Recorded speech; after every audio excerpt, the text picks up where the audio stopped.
Hey everybody, what is up? Welcome back to Funnel Trade. The Friday seal deals, there will be some affiliate links down below. It helps out a ton if you use them. So I want to kind of paint with some broad strokes this week because I'm not going to give you a bunch of specific deals that are great, but we're seeing a market-wide pullback.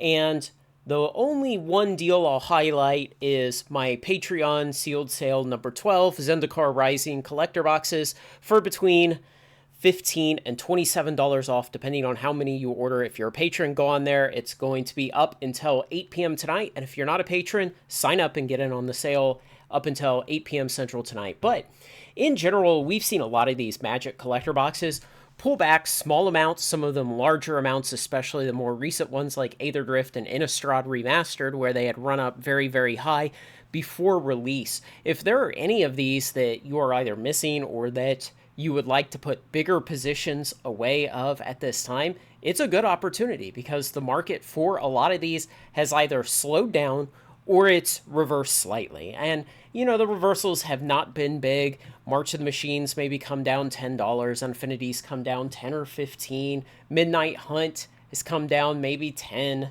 Dominaria Remastered come down about 10 or 15. So, we've seen very, very small pullbacks in some of the older boxes. These several that are yet to be released, Tarkir Dragonstorm, Edge of Eternities, those have both come down some, and I expect them to come down even more. We're still looking at April 11th before Tarkir releases, so we have a long time for more dealers to put up boxes, to get allocations, and to list them for sale up here. A lot more time for those to come down in price, but everything else here, if you had decided you wanted to put back 6 more boxes of any one of these, it may be prudent to start buying 1 or 2 of those, wait a couple weeks, and if the prices come down a bit more, buy a couple more, and lay in a position like that while we're seeing a little bit of weakness in the market. Now, long term, do I think this weakness is going to stick? On the long timeline, no. On the medium timeline, yeah, it's possible. We've had a very, very strong Magic collector box market for over 2 years now.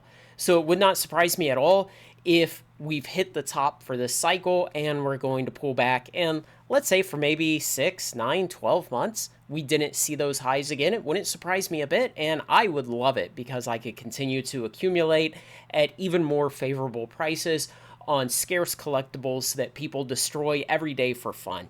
Now, moving on to the second thing on that same vein is some of these Flesh and Blood boxes. It's really interesting that some of these early Fab 2.0 boxes like Outsiders and, there's another, Dynasty. Outsiders and Dynasty have jumped up above $100. We've also seen more recent boxes like Rosetta and The Hunted hit above $100. But we haven't seen any recent new movement on the original 6 boxes. And the versions of those that I follow are for Welcome to Rathe, Arcane Rising, and Crucible of War. I follow the unlimited boxes because the first edition boxes are too expensive and too rare to really be interesting to watch. And for the next 3, Monarch, Tales of Aria, and Everfest, I follow the first edition boxes because really no one cares much about the unlimited version boxes of those. And it's interesting to me that, one, there is no case premium on a lot of those. The case premium has shrunk or disappeared if you compare the price of, say, 4 individual Tales of Aria first edition boxes versus a first edition case. The same with Monarch first edition boxes versus first edition case. What we've seen is that case premium has shrunk back to almost or exactly 0. And similarly with Welcome to Rathe and Arcane Rising, we've seen that case premium shrink down. It hasn't completely disappeared on those, but it means that the interest in those products has just once again fallen off.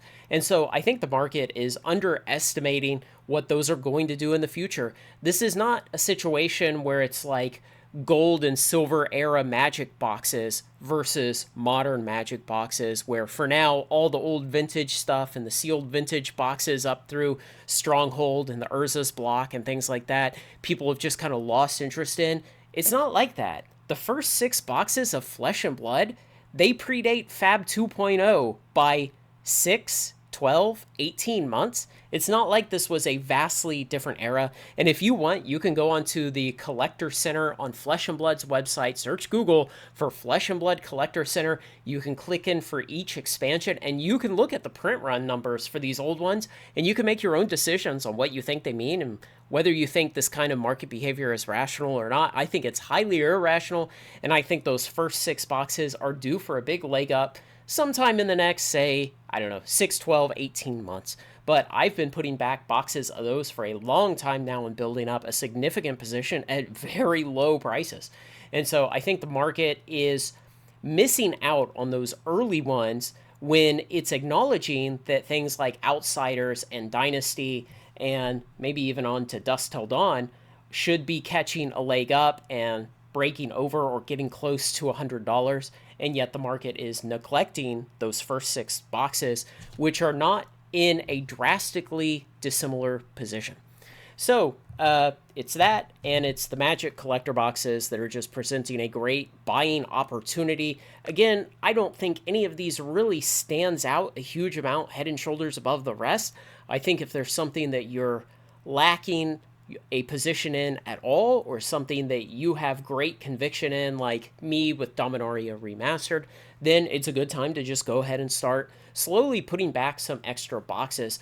On the Pokemon front, there's a lot of reprints of those coming, and I'm probably going to make a video for my patrons about that. So, if you're interested in those thoughts that I'm going to put up exclusively on Patreon, and you're interested in the Zendikar Rising Sealed Sale number 12, $15 to $27 per box off, depending on how many boxes you buy, up until 8 p.m. tonight Central, join the Patreon. It's $20 a month. I do sealed sales every 2 weeks. I have a month-long list of products you can buy anytime during the month.